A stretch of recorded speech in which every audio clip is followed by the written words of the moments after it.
नमस्कार, सत श्री अकाल, राम राम सा, खम्बा गणी, वणक्कम, प्रणाम। आप सभी का ऑल्टरनेट मीडिया में फिर से स्वागत है। हमारे साथ जुड़े हैं Umesh Agrawal, India Chronicles dot in founder and editor. बड़ी इंटरेस्टिंग डेवलपमेंट्स आ रही हैं। इधर मोदी जी गए हैं एससीओ, उधर आरबीआई ने एक बहुत बड़ा कदम उठा लिया है। हड़कंप मच गया ट्रंप एडमिनिस्ट्रेशन में। लगता है भूकंप के झटके पे झटके दिए जा रही है मोदी सरकार। फ़ोन उठाना तो एक तरफ, दूसरी तरफ आरबीआई की चीज़ें अपनी तरफ। फॉरेन डिनोमिनेटेड होल्डिंग्स को रिड्यूस करना है। ऐसा लग रहा है कि एक फाइनेंशियल जियो इकोनॉमिक्स की बात होती है। ऐसा लग रहा है एक फाइनेंशियल युद्ध चल पड़ा है दोनों कंट्रीज़ के बीच में। उन एक तरफ यूएस को यूएस के ही फाइनेंशियल एडवाइजर्स इकोनॉमिक्स कह रहे हैं कि भारत एक हाथी है और यूएस एक चूहा, पर आरबीआई ने तो उसको एक्चुअली प्रूव करना शुरू कर दिया है। Umesh, a very warm welcome on the show. The platform is yours. जी। जय श्री राम गायत्री जी। देखिए गायत्री जी, ऐसी बात है कि भारत ने अपना जो dollar dominated foreign exchange reserves है की मात्रा कम कर दी है। अभी भारत का टोटल फॉरेन एक्सचेंज रिजर्व्स है $700 बिलियन। आसपास है 695 टू 705 चलता रहता है। और उसके अंदर बताया जाता है कि उन्होंने जो अपना फॉरेन एक्सचेंज रिजर्व्स है जो डॉलर डोमिनेटेड है वो $242 बिलियन से $227 बिलियन कर दिया है। उसी दौरान आपने देखा है कि पिछले 1 साल के अंदर जो हमारा जो gold denominated foreign exchange holdings है, वो 840 टन से 880 टन हो चुका है। अब गोल्ड के प्राइसेस रोज बढ़ते भी जा रहे हैं। कल भी मतलब ऑल टाइम हाई के आसपास आ चुका है। और कहीं न कहीं ये देखा जाता है कि central banks around the globe holding around 36,000 plus turns of gold, जिसमें भारत भी एक तरह से 880 टन भारत के पास भी है। अब ऐसा है कि फर्स्ट टाइम हो रहा है 1996 के बाद कि सेंट्रल बैंक्स ने 36,000 टन्स ऑफ गोल्ड होल्ड किया है। और एक चीज है कि पिछले 3 साल से successively central banks are buying 1,000 tons of gold repeatedly. इससे पहले 400 से 500 टन बाई करते थे। और इस हिसाब से अप्रिसिएशन भी चालू हो गया है। रिसेंटली हमने देखा है कि बैंक ऑफ इंग्लैंड के अंदर जिस हिसाब से गोल्ड का रिपेट्रिएशन हो रहा है, और जर्मनी और इटली ने भी अपना 2,000 टन्स ऑफ गोल्ड अमेरिका से वापस मांगना चालू कर दिया है। भारत ने भी 200 टन जो गोल्ड है वो बाहर रखा हुआ था, वो भारत वापस लेके आए। अभी जो बताया जाता है सेंट्रल बैंक्स के पास जो गोल्ड होल्डिंग्स है, it is around 24% of the foreign exchange reserve. Euro का है अराउंड 16%। और डॉलर डिनोमिनेटेड जो फॉरेन एक्सचेंज डेप्थ है, फॉरेन एक्सचेंज रिजर्व है, जो पहले 59% होता था, वो कम हो गया 48 टू 52%। इसके कारण क्या है? देखिए, भारत ने जिस हिसाब से परस्यू किया लोकल करेंसी में ट्रेड करना, उससे बहुत फर्क पड़ा है। 22 कंट्रीज के साथ हम ट्रेड कर रहे हैं, हम कर रहे हैं लोकल करेंसीज में। और भारत के आरबीआई ने अभी एक तरह से रूल भी चेंज किया अगस्त 5 को, जबकि पहले आपको स्पेशल वॉस्ट्रो रूपी अकाउंट खोलने के लिए आरबीआई की परमिशन लेनी पड़ती थी। उसके लिए 6 वीक्स लगता था, उसको भी कभी खत्म कर दिया, 1 दिन में खुल जाता है। हम 22 कंट्रीज के साथ कर रहे हैं। बताया जाता है कि उसी दौरान जो डॉलर का जो भारत के अंदर जो था 88% हम ट्रेड डॉलर में करते थे, वो 72% हो गया है। कहीं न कहीं आप ये देख रहे हैं, ये ट्रेंड एक तरह से विश्व स्तरीय ट्रेंड होती जा रही है। चाइना भी कर रहा है, भारत भी कर रहा है। इनफैक्ट चाइना ने भी अपने सेंट्रल बैंक के डॉलर डिनोमिनेटेड एसेट्स है, वो भी बेचना कम कर दिया है। और एक तरह से देखिए 2013 में चाइना के पास 1.3 ट्रिलियन डॉलर्स का रिजर्व था। आज वो 756 बिलियन डॉलर्स का है। ये इतना शार्प गिरावट आ रहा है। तो कहीं न कहीं ये डाइवर्सिफिकेशन ऑफ रिजर्व्स होता जा रहा है। और डॉलर का जो हेजेमनी है, वो धीरे-धीरे खत्म होता जा रहा है। इसमें एक और एक चीज़ किया है भारत ने, यूपीआई का जो यूसेज है, वो कभी 7 टू 8 कंट्रीज़ उसको यूज़ कर रहे हैं। और बहुत सारे कंट्रीज़ के साथ हम उसको पेयर करने की भी कोशिश कर रहे हैं। थर्ड, भारत अपना जो रुपी है, जो बॉन्ड्स जो लेता है, मतलब अब ओवरसीज़ डेब्ट, वो अभी रुपी में लेना चालू कर रहा है। उसको उसने मसाला बॉन्ड्स बनाया है। तो इसकी भी बात चालू हो चुकी है। इससे अमेरिका कहीं न कहीं परेशान हो चुका है। और इस जब आपने देखा है कि कल मोदी जी के साथ मोदी जी और पुतिन साथ दोनों कार में बैठे थे। वो रशिया की जो लिमोजिन है, जो स्पेशली व्लादिमीर पुतिन के लिए बन के आती है, उसमें जाके बैठे थे। देखिए, तियानजिन में जो आपको मालूम है, जैसे मोदी, पुतिन और शी जिनपिंग आए थे, वर्ल्ड ओवर इंटेलिजेंस एजेंसीज़ जो वर्ल्ड ओवर कोवर्ट ऑपरेटिव्स है, वो वहाँ पे पहुँच चुके थे। कोई एक तरह से डिप्लोमेट बन के पहुँच चुका था, कोई एक तरह से प्रेस रिप्रेजेंटेटिव पहुँच के जा चुका था। और China is known for bugging things. तो इसके लिए उन्होंने कहाँ पे पुतिन जी ने वेट किया मोदी जी के लिए, 10 मिनट्स वेट किया। उसके बाद 45 मिनट्स उन्होंने बात की कार में, जिसमें बताया जाता था कोई भी कंट्री का कोई भी डिप्लोमैटिक रिप्रेजेंटेटिव नहीं था। मतलब ये बात सिर्फ मोदी जी और पुतिन के बीच में हुई है। तो कहीं न कहीं मेरा लगता है कि 2024 में जो कज़ान समिट में जो पुतिन ने दिखाया था कि ब्रिक्स की एक करेंसी दिखाई दी, स्पेसिमेन करेंसी, वो एजेंडा शायद मोदी जी 2026 ब्रिक्स समिट में पूरा कर सकते हैं। क्योंकि उस समय बात हुई थी ब्रिक्स का ग्रेन एक्सचेंज एस्टेब्लिश करने का, ब्रिक्स का कमोडिटी एक्सचेंज एस्टेब्लिश करने का, ब्रिक्स पेमेंट सिस्टम को इंटरलिंक करने का। तो ये सब चीज़ें बातचीत शायद हो चुकी होगी और यही बात एक तरह से चाइना को भी परेशान कर रही होगी, क्योंकि 45 मिनट्स तक अगर कोई 2 देश के नेता बात कर रहे हैं, उनके निगाहों से दूर और पुतिन की कार में, तो इसका मतलब है बहुत टॉप सीक्रेट बात हुई होगी और इससे एक तरह से अमेरिका के अंदर डोनाल्ड ट्रम्प की नींद उड़ गई है। और आज आपने देख लिया है उसका असर क्या हुआ। मार्को रूबियो ने बोल दिया है कि we both have people to people ties. Trump administration ने बोल दिया है कि we would like to resolve the disputes और स्कॉट बेसेंट ने बोल दिया है कि we are two great countries. अभी रात को ट्रम्प मेरे ख्याल से अभी अनाउंसमेंट करने वाले हैं ओवल ऑफिस में। तो कहीं न कहीं मतलब आज की रिकॉर्डिंग के हिसाब से मैं 11:30 बजे बोल रहा हूँ, तब की वीडियो कल सुबह जाएगा। तो कहीं न कहीं ये मेरा मानना है कि वो शायद 25% सेकेंडरी टैरिफ भी हटा सकते हैं, क्योंकि एक तरह से जियोपॉलिटिकल शिफ्ट हो रहा है। एक और एक चीज़ है, भारत के प्रधानमंत्री अभी जापान भी जाके आए थे। जिस जापान को $550 बिलियन इन्वेस्ट करने थे अमेरिका में, जिसमें अमेरिका को वो एक्सपोर्ट करते हैं सी-फूड और ऑटोमोबाइल पार्ट्स और बहुत सारे जो आइटम्स वो एक्सपोर्ट करते हैं। अमेरिका ने उसके ऊपर भी 15% टैरिफ लगा दिया है। आप सोचिए Japan is a vassal state of America. वो उधर $550 बिलियन भी इन्वेस्ट करेगा, अमेरिका को कमिटमेंट देगा कि हम आपसे 100-150 बिलियन डॉलर की एनर्जी परचेज़ करेंगे अमेरिका के। उसके बाद अमेरिका उनके ऊपर 15% टैरिफ डाल रहा है for Japan to export goods. तो कहीं न कहीं जापान के भी ट्रेड रिप्रेजेंटेटिव उधर नहीं गए और उन्होंने अपना पल्ला झाड़ लिया है। अब वही जापान भारत के अंदर $70 बिलियन इन्वेस्ट कर रहा है और उन्होंने ये भी बोल दिया है कि हम आपके साथ जो आपको एड देंगे, वो अभी यो डॉलर में नहीं होगा, वो दूसरी करेंसी में होगा। तो कहीं न कहीं देख रहे हैं कि डॉलर की डिमिनिशिंग वैल्यू चालू हो चुकी है। ये एक तरह से डी-अमेरिकनाइज़ेशन है फाइनेंशियल सिस्टम का, जिसमें कंट्रीज़ अल्टरनेटिव मेथड से ट्रांज़ैक्ट कर रही है, अपने फॉरेन एक्सचेंज रिज़र्व्स स्टोर कर रही है गोल्ड में और एक तरह से जो अब उनका डेब्ट भी हो रहा है आपस में, वो दूसरे मैकेनिज़्म से सेट ऑफ करने की कोशिश कर रही है। इससे क्या हो रहा है, डॉलर का प्रभुत्व जो है वो एक तरह से समाप्त होता जा रहा है। अब ये बात है कि देखिए डी-डॉलराइज़ेशन अभी होने वाला नहीं है, बहुत टाइम लगेगा। बट इससे पहले आपको क्या होता है कि आपकी जो पेमेंट सिस्टम्स है, उसको इंटरलिंक करने की ज़रूरत है। उसके बाद आपका क्लीयरिंग सिस्टम बनता है। क्लीयरिंग सिस्टम के बाद आपको एक करेंसी ब्रिक्स करेंसी अगर निकालनी है, तो उसके अंदर कौन-सी कंट्री का कितना वेटेज होगा, वो भी हमें नहीं मालूम है। वो कैसे डिसाइड होगा, वो यार्डस्टिक कौन होगा? सेकंड आप ये देखिए ब्रिक्स जो 2026 में होने वाला है, उसमें बताया जाता है कि फ्रांस भी भारत को सपोर्ट करने को तैयार है। आज जर्मनी के फॉरेन मिनिस्टर भारत आए हुए हैं, उन्होंने भी भारत को सपोर्ट किया है।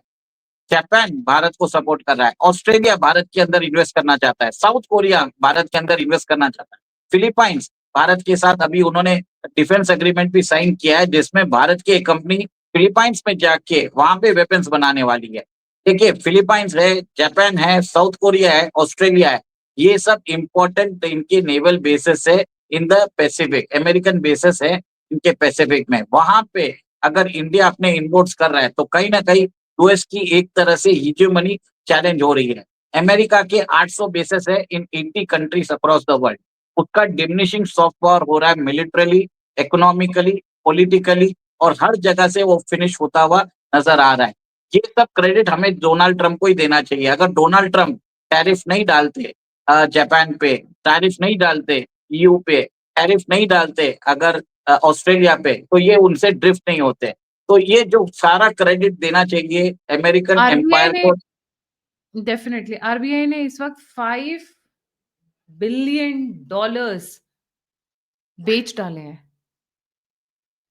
तो वो तो गायत्री जी, वो तो इसके लिए करा जाता है, कभी-कभी आपके पास डॉलर्स रहते हैं तो उसको करेंसी को स्टेबलाइज़ करने के लिए भी होता है। बट इसमें बड़ी बात है, ये एक्सचेंज रेट की बात है। मैं वो भी बता रहा हूँ, हमारे पास जो डॉलर डोमिनेटेड रिज़र्व्स हैं। तो एक चीज़ आप देखिए, यूरोप की 2 बड़ी कंट्रीज़ फ्रांस और यूके, दोनों आईएमएफ से एड लेने के लिए अभी बता रहे हैं। फ्रांस की जो जीडीपी है वो अराउंड 2.8 या 2.9 ट्रिलियन डॉलर्स है। और उसका जो डेब्ट है अराउंड 3.13 ट्रिलियन यूरोस है, सॉरी, ट्रिलियन यूरोस है। और उनके जो जीडीपी का है डेफिसिट 5.3% है। और बताया बताया जाता है डेब्ट टू जीडीपी रेशियो 116% है। अब फ्रांस की जो इकोनॉमी है उसका जो डेब्ट है 3.13 ट्रिलियन डॉलर्स है। आप सोच लीजिए, इतना बड़ा डेब्ट एक तरह से ईयू इसको भर नहीं पाएगा। जर्मन यूरोपियन सेंट्रल बैंक्स के पास सिर्फ 500 बिलियन डॉलर्स है लेंड करने के लिए। पर ये 500 बिलियन डॉलर्स पर्याप्त नहीं है। उसके आगे यूके भी आ चुका है। यूके ने भी बोला है कि उनको भी एड लेना पड़ सकता है। तो कहीं न कहीं आप ये देखेंगे कि दोनों आईएमएफ को अप्रोच करेंगे। अब आईएमएफ के पास 1 ट्रिलियन डॉलर्स का फंड है। अब इतनी बड़ी अमाउंट अभी अगर अगर देखा जाए, दोनों के इकोनॉमी को लेंड करना बहुत मुश्किल हो रहा है। तो आप ये देखेंगे सितंबर 8 को फ्रांस के अंदर वहाँ की प्राइम मिनिस्टर एक संसद में एक बिल ला रहे हैं जिसमें सोशल सिक्योरिटी वेलफेयर मेजर्स को खत्म करने की बात है। अगर उस दिन वो सरकार गिर जाती है, आप देखेंगे वर्ल्ड वाइड एक तरह से प्रॉब्लम चालू हो जाएगा, जिसमें फ्रांस जो है कोई एरा-गैरा मेंबर नहीं है। France is the one of the leading engine of the European union. और यूरोपियन यूनियन में 2 बड़े नेशंस हैं, एक तो Germany, second one is France. France अगर एक तरह से इकोनॉमिक टर्मोइल में जाता है, उसका कोलैप्स अगर होता है, अगर कुछ भी रीज़न से, एक वर्ल्ड वाइड प्रॉब्लम चालू हो सकता है। इसके अंदर मैं बोलता हूँ, यूरो डॉलर के कोलैप्स से पहले आप देखेंगे यूरोज़ोन का कोलैप्स। और ये बहुत बड़ी एक तरह से मुझे लग रहा है स्टार्ट हो चुका है, जिसमें फ्रांस इज़ जस्ट एक वन ऑफ द कड़ी। और उसके बाद यूके का भी देख लीजिए, यूके का भी डेब्ट टू जीडीपी रेशियो 97% पहुँच चुका है। उनका फिस्कल डेफिसिट 4.8% पहुँच चुका है। साथ में आप देख रहे हैं डॉलर के अगेंस्ट जो डॉलर में करेंसी ट्रेड होता था, वो भी कम होता जा रहा है। तो कभी सिल्वर और गोल्ड लेना चालू कर रहे हैं। और सऊदी ने तो गोल्ड सिल्वर लेना चालू कर दिया, टनों में वो खरीद रहे हैं। तो इसका मतलब ये है कि रियल एसेट्स में लोग एक तरह से अपना विश्वास डाल रहे हैं। और जो डॉलर जिसको बोला जाता था, एक तरह से ट्रस्ट रहता था, वो डिमिनिश होता जा रहा है। अब ये देखने वाली बात है डॉलर कितने दिनों तक सस्टेन कर सकता है। और अमेरिका का भी जो डेट है 37 टू 38 ट्रिलियन डॉलर्स है। उसमें भी बताया जाता है कि 9 ट्रिलियन डॉलर्स जो है वो ब्रिक्स के नेशंस अपने आप में होल्ड कर रहे हैं। तो कहीं न कहीं ये चीज़ है कि आगे जाके अमेरिकन डेब्ट को रिफाइनेंस मिलेगा क्या? क्योंकि क्या हो रहा है, इस साल अमेरिका के 9 ट्रिलियन डॉलर्स के डेब्ट एक तरह से मैच्योर हो रहे हैं। और पीछे में रिपोर्ट आई थी कि जितने भी ये डेब्ट्स है उसको रिफाइनेंस करने जाएँगे यूरोपियन सेंट्रल बैंक के थ्रू। तो आप ये देखिए कि अमेरिका की जो पेपर की है यूएस ट्रेज़री बॉन्ड्स, उसकी भी डिमांड धीरे-धीरे कम होती जा रही है। इसका मतलब ये हो रहा है कि डी-अमेरिकनाइज़ेशन ऑफ ए फाइनेंशियल सिस्टम और डी-डॉलराइज़ेशन ऑफ ट्रेड वो चालू हो चुका है।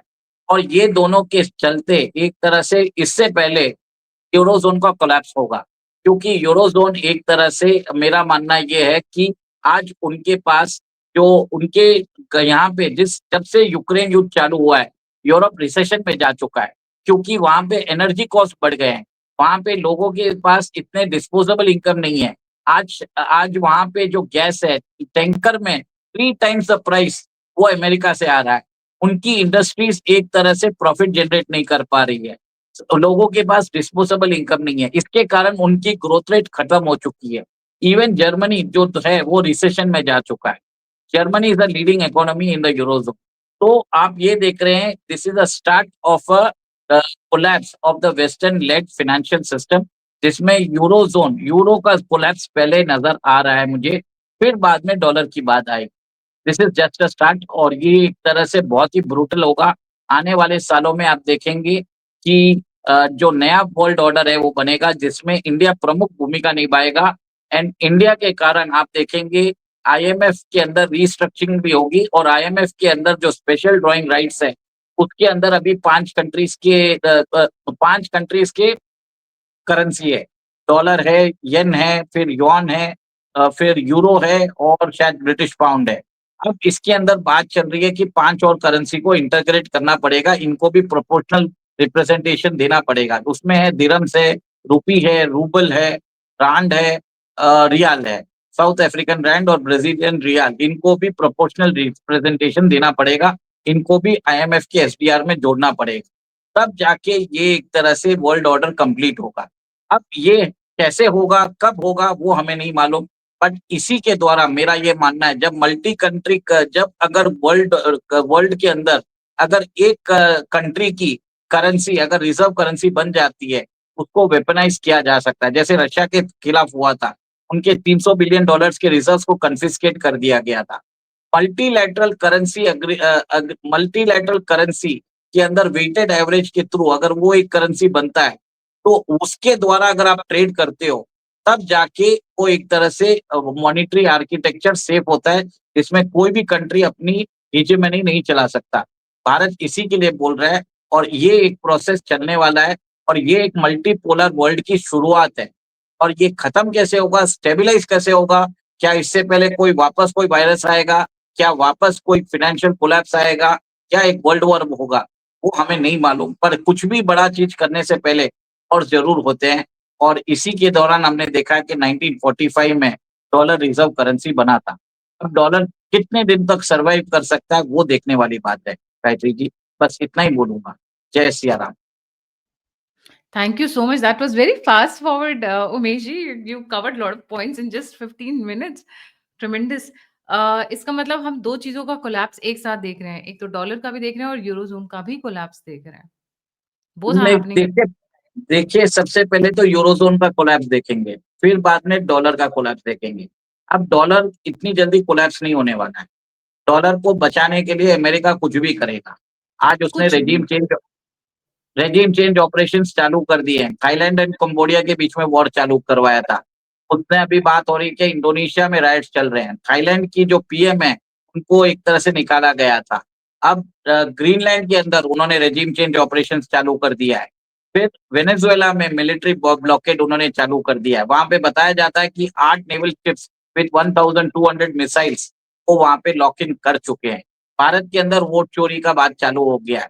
इवन चाइना के अंदर प्रॉब्लम्स क्रिएट हो रहे हैं। शी जिनपिंग को हटाने के लिए वहाँ पे भी मुहिम चालू हो चुकी है। और रशिया के अंदर आपको मालूम है वो तो 2-3 साल से हम देख ही रहे हैं कि कैसे मॉस्को के ऊपर हमला हो रहे हैं। बीच में जो पुतिन के ट्रस्टेड जनरल है, उन्होंने उनके खिलाफ रिवोल्ट कर दिया था। तो वो सब काम अमेरिका करेगा। अब अमेरिका डॉलर को बचाने के लिए वर्ल्ड वॉर 3 चालू करवाएगा या एक तरह से वर्ल्ड ओवर क्लैशेस, रायट्स और कुछ भी करवा सकता है, इवन वायरस भी छोड़ सकता है, इवन कुछ भी कर सकता है। अब एक तरह से तबाही आने की है, अब कैसे आएगी, कब आएगी हमें नहीं मालूम, but it will sink everyone. This is sure to happen. अब डॉलर का कोलैप्स इमिनेंट है, वो ज़्यादा दिन तक नहीं रह सकता। 38 ट्रिलियन डॉलर्स का डेब्ट अगर आप देखते हो अमेरिकन इकोनॉमी पे है और 4.5% इंटरेस्ट है, तो उनकी जो इंटरेस्ट पेमेंट है, it will be more than 1.5 trillion dollars per year. This is unsustainable. America के ट्रेजरी बॉन्ड्स में जो इंटरेस्ट रेट्स है वो भी हाइक हो रहे हैं और कोई भी उनके डेट लेने को तैयार नहीं है। तो एक तरह से we are going for a broad based collapse of the financial system. This is likely and possibility है, बट ये कब होगा ये नहीं बोल सकता। देखिए बहुत लोग प्रेडिक्शन करेंगे कि होने वाला है। एक चीज बोलता हूँ, मृत्यु इमिनेंट है। ठीक है, आप और मैं कभी ना कभी पूरे टाइम पे नहीं रहेंगे। मैं बोल सकता हूँ कि हम मर जाएँगे, पर कब मरेंगे वो इम्पोर्टेंट है। डॉलर का कोलैप्स ज़रूर होगा, पर nobody can predict the time frame कि कब हो सकता है। This is very generic in nature, वो कभी भी हो सकता है। इन अ टाइम फ्रेम बोल सकता हूँ फ्रॉम 2029 टू 2035, ये मेरा मानना है। But this is based on current conditions as per the knowledge I know. बहुत सारी चीज़ें जो होती है फाइनेंशियल वेरिएबल्स हमें मालूम नहीं है। तो द गायत्री जी, इसके अंदर कोई भी प्रेडिक्ट नहीं कर सकता। इसके अंदर एक ही चीज़ है, we can give only a timeline best option, last option, वो भी based on today's facts as per what we know today. Okay, और डेटा जो हमें बताया जाता है, बहुत सारा डेटा तो हमें बताया भी नहीं जाता है, इतना डिस्गाइज रखते हैं। तो आप एक तरह से ये देखिए कि यूरोज़ोन का कोलैप्स पहले भी था। आज से 2012 में आपने देखा होगा, उस समय पिग्स का डेब्ट चालू हुआ था। Portugal, Italy, Greece and Spain, इनकी जो जीडीपी है, डेट टू जीडीपी बहुत बढ़ गया था। इनकी फिर बाद में इनको यूरोज़ोन ने लेंड किया। आज वो इकोनॉमी स्टेबलाइज़ हो रहे हैं। उन समय इन चारों कंट्री का जो डेट था $2.7 ट्रिलियन था। सिर्फ फ्रांस का आज का डेट है अराउंड $3.3 ट्रिलियन। तो फर्क पड़ता है, और फ्रांस अगर डूबता है तो यूरोज़ोन को रॉक कर सकता है। ये 4 कंट्री छोटे कंट्रीज़ थे। फ्रांस छोटा कंट्री नहीं है। France is an important member of the eurozone. तो ये यूरोज़ोन का collapse will be the first option for a broader dollar collapse and a broader de-Americanization of the financial system. Yes, agree. Thank you so much Umesh ji for joining. जाने से पहले सभी viewers से request है, please don't forget to like, subscribe and share the alternate media.